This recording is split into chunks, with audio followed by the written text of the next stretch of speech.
বাংলাদেশের পরিস্থিতি নিয়ে কথা বলছিলাম যে ইসকন একটি হিন্দু ধর্মীয় সংগঠন।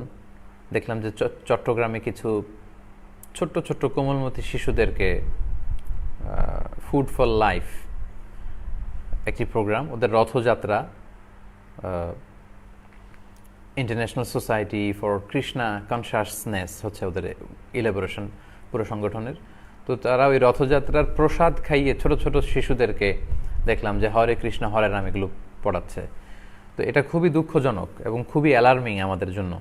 এ ব্যাপারে অনেক ধরনের তথ্য আমরা পেয়েছি।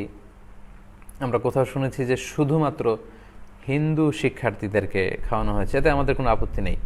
কিন্তু আমরা ছবিতে এবং কিছু ভিডিওতে দেখেছি মুসলিম শিক্ষার্থীদের মধ্যে এই প্রসাদ বিতরণ করা হয়েছে, যেহেতু তাদের কল্পিত দেবদেবীর নাম বলে এই প্রসাদগুলোকে ডেডিকেট করা হয়। এবং হরে কৃষ্ণ হরে রাম বলে খাওয়া কোনো মুসলমানের জন্য এটা বৈধ হতে পারে না, কারণ আমরা বিসমিল্লাহ বলে খাবার শুরু করি। সো এটা আমাদের আকীদা, আমাদের বিশ্বাস, আমাদের ঈমানের সাথে টোটালি কন্ট্রাডিক্ট করে।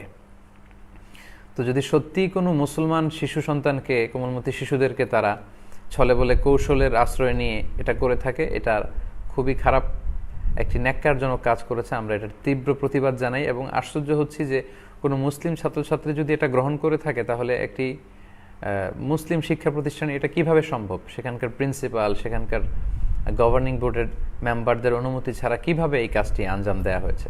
আমি চাইব যে সচেতন মুসলিম যারা আছেন আপনারা প্রতিবাদ করবেন যদি এটি নিশ্চিত হয়ে থাকে। আমি শুনেছি এটা আদালত পর্যন্ত গড়িয়েছে এবং বিজ্ঞ আদালত অবশ্যই এ ব্যাপারে খুব সুচিন্তিত রায় দিবে, যাতে করে আমাদের ঈমান, আকীদা, আমাদের বিশ্বাস, আমাদের ধর্মীয় চেতনার ভেতরে যাতে কোনো ধরনের আঘাত না আসে।